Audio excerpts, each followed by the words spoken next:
ভয়ানক উত্তাল সমুদ্রের নিচে দুটো মেয়ে বন্দী হয়ে আছে। কেন, কি করতে গেছিল তারা সেখানে? এবং হঠাৎই ভয়ানক শার্কের দল ওই অবস্থাতেই মেয়ে দুটোর উপরে আক্রমণ করে বসে। একদিকে শার্কগুলোর জন্য মেয়ে দুটো উপরে উঠে আসতে পারছে না, আর অন্যদিকে তাদের কাছে অক্সিজেন প্রায় শেষ হয়ে গেছে। তারপর কি হলো? আর মুভি শেষে আছে চরম টুইস্ট। হ্যালো, তোমরা দেখছো এক্সপ্লেইন ইন বাংলা। আজকের মুভি 47 মিটার্স ডাউন। মুভি শুরু হয়, দেখানো হয় দুজন মেয়েকে। একজনের নাম লিসা আর অপরজনের নাম কেট। তারা সম্পর্কে দুই বোন। দেখা যায় তারা মেক্সিকো সমুদ্রতীরে ঘুরতে এসেছে। কিন্তু রাতের বেলায় কেট লিসাকে তার পাশে না পেয়ে খুঁজতে গিয়ে দেখে সে ঘরের বাইরে বসে কাঁদছিল, কারণ তার প্রেমিকের সাথে তার সম্পর্ক বিচ্ছিন্ন হয়ে গেছে। তার প্রেমিক মনে করে লিসা খুবই বোরিং, কারণ লিসা একটু শান্ত স্বভাবের ছিল। এসব শোনার পর কেট তার মন ভালো করার জন্য তাকে একটা নাইট ক্লাবে নিয়ে যায়, এবং এখানে দুজন ছেলের সঙ্গে তাদের পরিচয় হয়। এরা হলো লুইস এবং বেঞ্জামিন। খুব অল্প সময়ের মধ্যেই ভালো বন্ধু হয়ে ওঠে তারা। পরের দিন গল্প করতে করতে লুইস এবং বেঞ্জামিন তাদেরকে বলে প্রতি সপ্তাহে নাকি তারা একটা বিশেষ পদ্ধতিতে সমুদ্রের নিচে গিয়ে বিশাল শার্ক বা হাঙরকে সামনে থেকে দেখে। এসব শুনে কেট এক কথায় রাজি হয়ে যায় শার্ক দেখতে যাওয়ার জন্য। কিন্তু লিসা আপত্তি জানায়, কারণ সে বিন্দুমাত্র সাঁতার জানে না, আর এই ভয়ানক সমুদ্রের মধ্যে ওরকম বড় শার্কের মুখোমুখি হওয়াটা অন্যতম বিপদের কারণ হতে পারে। তবে কেট তাকে বোঝায়, তুমি যদি সমুদ্রের নিচে গিয়ে হিংস্র হাঙরদের সঙ্গে ছবি তুলে আসতে পারো, তবে এটা প্রমাণিত হয়ে যাবে তুমি একদমই বোরিং না, তোমার মধ্যে সাহস আছে। কেটের বোঝানোতে লিসাও একসময় রাজি হয়ে যায়। পরের দিন কথা মতো সমুদ্রের তীরে পৌঁছানোর পরেই লিসা কিন্তু সমস্ত সাহস হারিয়ে ফেলে এবং ভয় পেতে শুরু করে। এখানে তাদের সঙ্গে পরিচয় হয় তাদের ক্যাপ্টেন টাইলরের সাথে। টাইলর লিসা এবং কেটকে জিজ্ঞাসা করে, তোমরা কি স্কুবা ডাইভিং জানো? এখানে বলে রাখি, স্কুবা ডাইভিং হলো অক্সিজেন এবং প্রয়োজনীয় যন্ত্রাংশ নিয়ে জলের নিচে যাওয়াকে বলা হয় স্কুবা ডাইভিং। তারা চারজন মিলে ক্যাপ্টেন টাইলরের বোটে করে সমুদ্রের গভীরে থাকা একটা বড় বোটের কাছাকাছি পৌঁছায়, আর ওই বড় বোটটা তাদেরকে নিয়ে যায় সমুদ্রের প্রায় মাঝামাঝি অংশে। সেখানে পৌঁছে তারা এক বালতি রক্ত ও মৃত মাছ সমুদ্রের জলে ঢেলে দেয়, যাতে হাঙর রক্ত এবং মাছের তীব্র গন্ধে সেখানে পৌঁছে যায়। আর দেখা যায় ঠিক সেটাই হয়। কিছুক্ষণ পরেই সেখানে এক বিশাল বড় হাঙর চলে আসে, আর এসব দৃশ্য দেখে লিসা ভয়ে অসুস্থ হয়ে পড়ে। কোনোভাবেই জলের নিচে গিয়ে এত বড় ঝুঁকি নিতে সে রাজি হয় না। দেখা যায় লুইস এবং বেঞ্জামিন হেলমেট এবং জ্যাকেট পরে পিঠে অক্সিজেনের সিলিন্ডার নিয়ে প্রস্তুত নিচে যাওয়ার জন্য, এবং তারা খুবই আনন্দের সাথে একটা লোহার তৈরি খাঁচার ভেতরে প্রবেশ করে, যেটা তাদেরকে জলের একদম নিচে নিয়ে যাবে, এবং 5 মিনিটের জন্য তারা শার্ক দেখতে পাবে সেখানে। আর দেখা যায় এই কাজটা করার জন্য ক্যাপ্টেন টাইলর তাদেরকে বিভিন্ন ইনস্ট্রাকশন দিচ্ছে, কোথায় কি করতে হবে, কোথায় কি না করতে হবে ইত্যাদি। কিছু সময়ের মধ্যেই তারা ধীরে ধীরে খাঁচার ভেতরে প্রবেশ করে, এবং ক্যাপ্টেন সেই খাঁচাটাকে জলের ভেতরে পাঠাতে শুরু করে। এরা যদিও জানত না যে এদের সাথে কি হতে চলেছিল। খাঁচার ভেতরে প্রবেশ করে এবং ক্যাপ্টেন সেই খাঁচাটাকে জলের ভেতরে পাঠাতে শুরু করে। ক্যাপ্টেন তাদের সঙ্গে যোগাযোগ রাখে এক বিশেষ ফোন বা ওয়াকি টকির সাহায্যে, যেটা কিনা জলের মধ্যেও কোনো ক্ষতিগ্রস্ত হয় না। দেখা যায় লিসা এবং কেট জলের নিচে প্রবেশ করার প্রস্তুতি নিতে শুরু করে, এবং ক্যাপ্টেন তাদেরকে কিছু জরুরি বিষয়ে জানিয়ে দেয়, যেমন অক্সিজেনের লেভেল 200-তে দেওয়া থাকলেও জলের নিচে যাবার পর যখন অক্সিজেনের লেভেল একসময় 100-তে আসবে, তখন কিন্তু ক্যাপ্টেনকে জানাতে হবে, এবং অক্সিজেনের সংখ্যাটা যখন 50-এ নেমে আসবে তাদেরকে জল থেকে তুলে আনা হবে, কারণ 50-এ নেমে আসা মানে অক্সিজেন অনেকটাই কমে গেছে। এই সময়ের মধ্যেই লুইস এবং বেঞ্জামিন জল থেকে ওপরে উঠে আসে। এরপর লিসা এবং কেটকে খাঁচার ভেতরে ঢোকানো হয়। তবে যাওয়ার আগে কেট তার বোনের জন্য একটা ক্যামেরা নিয়ে নেয়, যাতে সে লিসার ছবি তুলতে পারে শার্কের সাথে। এবার ক্যাপ্টেন তাদের দুজনকে একইভাবে খাঁচায় ঢুকিয়ে আটকে দেয়। এরপর খাঁচাটা আস্তে আস্তে জলের গভীরে যেতে শুরু করে, এবং তারা জলের ভেতরের পৃথিবীকে দেখতে শুরু করে। এখানে চারিদিকে শুধু নীল পরিষ্কার জল আর মাছ ঘুরে বেড়াচ্ছে আশেপাশে। এসব দেখে তারা খুবই খুশি হয়, কিন্তু জানত না দুর্ভাগ্য তাদের সাথেই আছে। এই সময় ক্যাপ্টেন তাদের ফোনের মাধ্যমে লিসা এবং কেটকে জিজ্ঞেস করে, তোমরা কি ঠিক আছো? এবং কেটকে দেখা যায় সে লিসার একটা ছবি তোলে। কিন্তু এই সময় ভুল করে তাদের হাত ফসকে ক্যামেরাটা খাঁচার বাইরে চলে যায়, আর ঠিক তখনই একটা শার্ক এসে সেই ক্যামেরাটা গিলে ফেলে। এরপর সেই বিশাল শার্ক তাদের খাঁচার আশেপাশে ঘুরতে শুরু করে। প্রথমবার এমন দৃশ্য দেখে এই বিষয়টা তাদের কাছে খুবই রোমাঞ্চকর মনে হয়। এরপর সেখানে কিছুক্ষণের মধ্যে আরও একটা শার্ক এসে উপস্থিত হয়। তবে এই সময় তাদের খাঁচার মধ্যে কেমন যেন একটা জোরে ধাক্কা লাগে, মনে হয় খাঁচাটা আরও নিচের দিকে পড়তে চলেছে। এই ঘটনায় তারা একটু ভয় পেয়ে গেলেও ক্যাপ্টেন টেইলর তাদেরকে জানায় খাঁচাটা ছাড়তে গিয়ে নাকি দড়িটা একটু পিছলে গিয়েছিল, তাই খাঁচাটা একটু বেশি গভীরে চলে গিয়েছিল। তবে এই ঘটনায় লিসা এতটা ভয় পায় যে সে ওপরে যাবে বলে জেদ ধরতে থাকে। তাই ক্যাপ্টেন তার কথা মতো খাঁচাটাকে ওপরে টানতে শুরু করে। কিন্তু অদ্ভুত ব্যাপার, খাঁচাটা বোটের কাছাকাছি আসতেই হঠাৎ খাঁচার দড়িটা আস্তে আস্তে স্লিপ করতে শুরু করে এবং দ্রুত গতিতে খাঁচাটা জলের আরও নিচে যেতে শুরু করে। খাঁচাটা এতটাই দ্রুত গতিতে জলের নিচে যেতে থাকে যে একসময় খাঁচার লক করা ক্রেনের মাথাটা টুকরো হয়ে যায় এবং বোটের সাথে সম্পূর্ণভাবে যোগাযোগ বিচ্ছিন্ন হয়ে যায়। খাঁচাটা সমুদ্রের তলদেশে গিয়ে নামে। আর এই ভয়ানক ঘটনার সম্মুখীন হয়ে আতঙ্কে দুই বোনই জ্ঞান হারিয়ে খাঁচার মধ্যে পড়ে থাকে। এর কিছুক্ষণ পর দেখা যায় খাঁচাটা বেসামাল হয়ে নিচে পড়ার কারণে লিসা আহত হয়েছে। কেটের ডাকে তার জ্ঞান ফিরলে দেখা যায় লিসা শ্বাস নিতে পারছে না এবং আতঙ্কিত হয়ে লিসা ছটফট করতে শুরু করে। কারণ বর্তমানে তারা রয়েছে সমুদ্রের তলদেশে 47 মিটার নিচে, অর্থাৎ 154 ফুট নিচে। আর তাদের খাঁচার দড়ির লকটা খাঁচা থেকে সম্পূর্ণ বিচ্ছিন্ন হয়ে ভেঙে পড়ে রয়েছে। কেট সাঁতার জানলেও লিসা কিন্তু সাঁতার জানত না। তবে যাই হোক, নিজেদেরকে একটু সামলে নিয়ে তারা ক্যাপ্টেন টেইলরের সঙ্গে কথা বলতে গিয়ে দেখে তারা যোগাযোগ ব্যবস্থার রেঞ্জের বাইরে চলে এসেছে। তবে বেঁচে ফিরতে হলে ক্যাপ্টেনের সঙ্গে যোগাযোগ করতেই হবে, তাই কেট তার বোনকে রেখে খাঁচার বাইরে বেরোনোর চেষ্টা করে। কিন্তু বেরোতে গিয়ে দেখে খাঁচার লকটা আটকে আছে। অনেক চেষ্টা করার পরও সেটা আর খোলে না।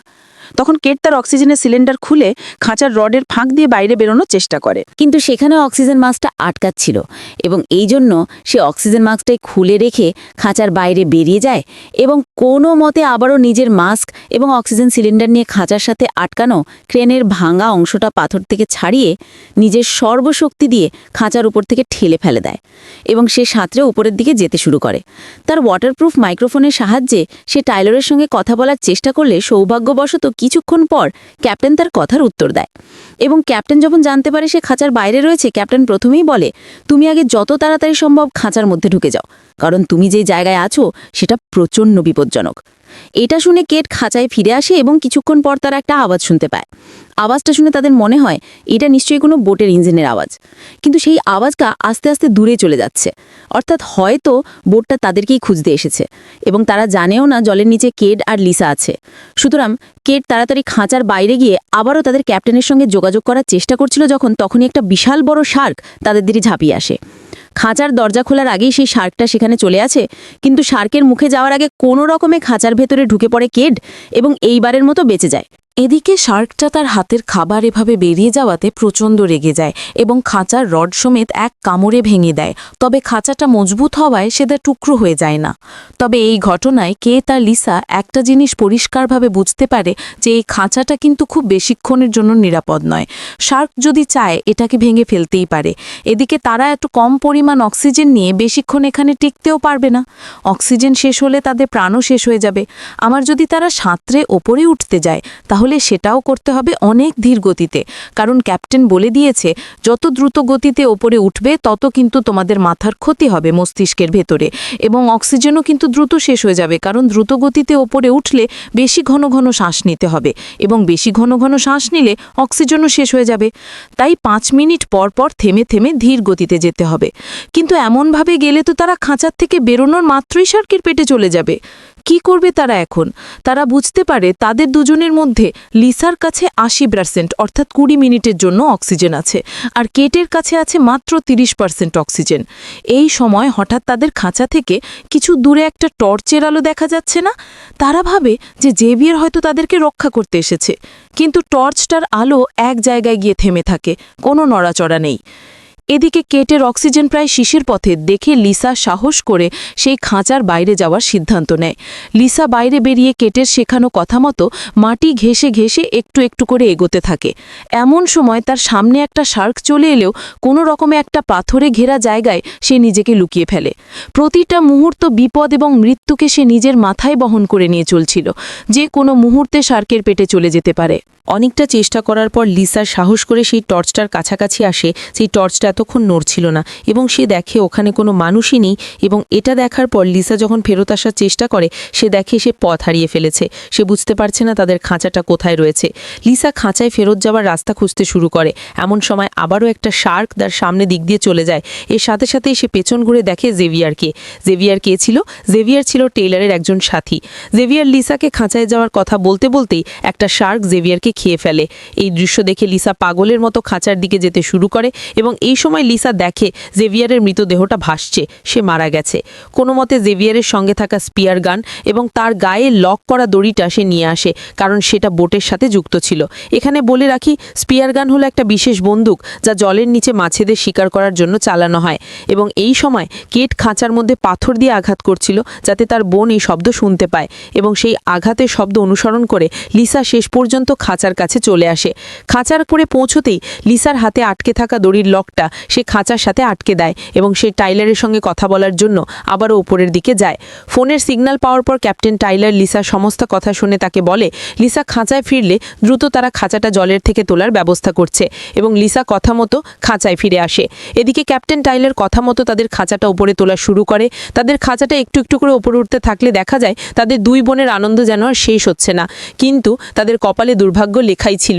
খাঁচাটা 28 মিটার উচ্চতা অবধি পৌঁছানোর সাথে সাথেই খাঁচায় বাঁধা দড়িটা ছিঁড়তে শুরু করে এবং তারা আবারও পড়ে যায়।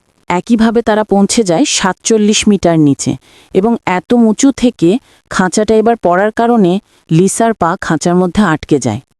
কেট চেষ্টা করেও সেটা ছাড়াতে পারে না। এদিকে তাদের অক্সিজেন খুব দ্রুত শেষ হয়ে আসছে। মাত্র 5% অক্সিজেনের সাহায্যে কেট কোনো রকমে জলের উপরে গিয়ে ক্যাপ্টেনের সঙ্গে কথা বলে। ক্যাপ্টেন বলে, আপাতত আর কোনো উপায় নেই, সুতরাং আমি তোমাদের জন্য জলের নিচে অক্সিজেনের নতুন সিলিন্ডার পাঠাচ্ছি। তবে অক্সিজেনের সিলিন্ডারটা চেঞ্জ করা কিন্তু প্রচণ্ড ঝুঁকিপূর্ণ, কারণ অক্সিজেনের মাস্ক খোলার সাথে সাথেই কিন্তু নাইট্রোজেন গ্যাস প্রবেশ করবে এবং যার ফলে মানুষ কখনো পাগলামি করা শুরু করে, আবার কখনো বিভিন্ন ভুলভাল দৃশ্য দেখতে শুরু করে, কাল্পনিক দৃশ্য। তাই তোমাদের দুজনকেই সাবধান থাকতে হবে।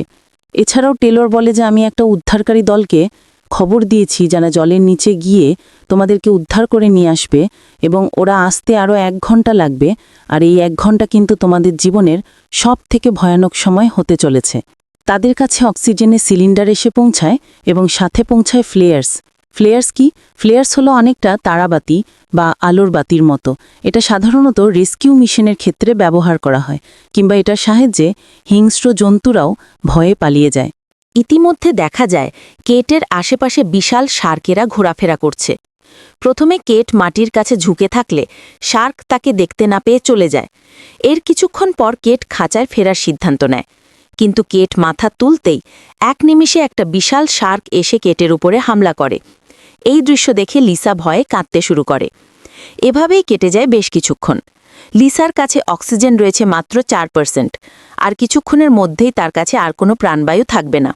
তাই লিসা সিদ্ধান্ত নেয় যেভাবেই হোক এই পরিস্থিতি থেকে সে বার হবে। এরপর লিসা দেখে খাঁচার সামনেই ভর্তি অক্সিজেনের সিলিন্ডার পড়ে রয়েছে, কিন্তু তার পা তো আটকে রয়েছে খাঁচায়। সে হাত বাড়িয়ে কোনো মতে তার থেকে একটু দূরে থাকা স্পেয়ার গানটা টানতে যায় এবং এটা করতে গিয়ে তার হাত কেটে যায়। এবং হাত কাটার পর এখন অবস্থা আরও বেশি ভয়ানক, কারণ রক্ত জলের সাথে মিশলে সেই রক্তের গন্ধে শার্ক এদিকেই ছুটে আসবে। এরপর লিসা তার বন্দুক থেকে একটা তার লাগানো রড বের করে এবং কোনোভাবে সেটা দিয়ে সিলিন্ডারটা টানার চেষ্টা করে এবং অবশেষে সিলিন্ডারটা সে পেয়ে যায় এবং শ্বাস নিতে সক্ষম হয়। এদিকে দেখা যায় কেট লিসাকে জানায় সে শার্কের হাত থেকে প্রাণে বেঁচে গেলেও বর্তমানে তার আশেপাশে অনেকগুলো শার্ক আছে, তাই সে লিসার কাছে ফিরতে পারছে না। এবং সে আরও জানায় সে প্রচণ্ড আহত এবং এই কারণে তার রক্তের গন্ধে শার্করা তার দিকে এগিয়ে আসছে এবং একই সাথে শার্কের হামলার কারণে অক্সিজেনও লিক হওয়া শুরু করেছে। লিসা নিজের বিসিডি জ্যাকেটটা খাঁচার নিচে রেখে সেটাকে ফুলিয়ে খাঁচাটাকে ওপরে তোলার চেষ্টা করে, যাতে খাঁচার মধ্যে যে তার পাটা আটকে গেছে সেই পাটা বের করতে পারে। এরপর সে টর্চ হাতে নিজের বোনকে খুঁজতে খাঁচার বাইরে যায়। আরও কিছু দূর যাওয়ার পর কেটকে সে ভীত এবং আহত অবস্থায় খুঁজে পায়। এরপর শার্কদেরকে দূরে রাখার জন্য ফ্লেয়ার্স লাইট জ্বালিয়ে লিসা নিজের বোনকে শক্ত করে ধরে এবং একটু একটু করে ওপরের দিকে উঠতে শুরু করে। দেখতে দেখতে তারা 30 মিটার উচ্চতা অতিক্রম করে ফেলে। এদিকে টাইলার তাদেরকে সাবধান করে দেয় যে দ্রুত গতিতে কিন্তু ওঠা যাবে না, তাহলে তোমাদের মাথার মধ্যে নাইট্রোজেন জমা হওয়ার কারণে তোমাদের মৃত্যু পর্যন্ত হতে পারে। তবে সেখানে ভেসে থাকার সময় তাদের ফ্লেয়ার লাইটটা শেষ হয়ে যায়।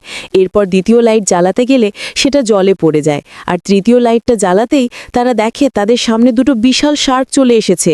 অনেকগুলো শার্ক তাদের উপরে একসাথে হামলা করায় তারা কোনো মতে লাইটটার সাহায্যে তাদের সাথে এক ভয়ানক এবং অদম্য সাহসের লড়াই শুরু করে দেয়। কিন্তু ওই লাইটটা শেষ হওয়ার পর তারা আর কোনো উপায় না দেখে নিজেদের মাস্ক এবং জ্যাকেট খুলে যত দ্রুত সম্ভব ওপরে দেখে উঠতে শুরু করে। কোনো মতে লিসা তার আহত বোন কেটকে সাথে নিয়ে জলের উপরে উঠে আসে এবং কিছুটা দূরে থাকা ক্যাপ্টেন টাইলার বোট থেকে তাদেরকে দেখতে পেয়ে তাদের দিকে দড়ি বাঁধা একটা লাইফ বয়ে ছড়ে মারে, যাতে ওটার সাহায্যে তারা সাঁতরে বোট অবধি পৌঁছে যায়।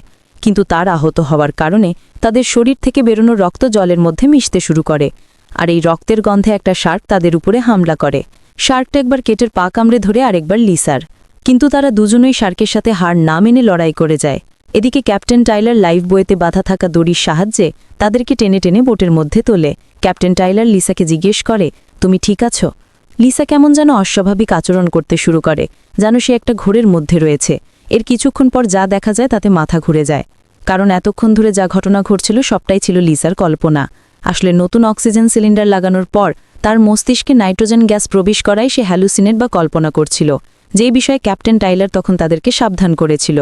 লিসার বোনের বেঁচে থাকা, তাদের দুজনের উপরে শার্কের হামলা, তাদের বোটের মধ্যে ফিরে আসা, এই সব কিছুই লিসা ঘোরের মধ্যে কল্পনা করছিল। বাস্তবে দেখা যায় লিসা এখনও সেই খাঁচার মধ্যে বসে পাগলের মতো হাসছে, কখনো কাঁদছে, কখনো বা তার বোনকে কল্পনা করে বোনের সাথে কথা বলছে। আর এদিকে মাইক্রোফোনে ক্যাপ্টেন টাইলার চিৎকার করে যাচ্ছে লিসার ঘোর কাটানোর জন্য, কিন্তু লিসার কোনো ঘোর কাটছে না। এবং লিসার বোন কেট, সেই যে শার্ক তার উপরে হামলা করেছিল, সে খাঁচার বাইরে ছিল, তখনই মারা গিয়েছিল। একসময় দেখা যায় অবশেষে রেস্কিউ টিম আসে এবং লিসার কাছে পৌঁছায়। তারা তাকে খাঁচা থেকে বের করে এবং আস্তে আস্তে উপরে তোলা শুরু করে। লিসা বেঁচে যায়, কিন্তু দেখা যায় লিসার পাগলামি বা ঘোর তখনও কাটেনি। আর এই মুভিটা এখানেই শেষ হয়ে যায়। তো এই ছিল আজকের শ্বাসরুদ্ধকর সার্ভাইভাল মুভির কাহিনী। ভিডিও কেমন লাগলো অবশ্যই কমেন্টে জানাবে, আর ভিডিও ভালো লেগে থাকলে শুধুমাত্র একটা লাইক করে দিও।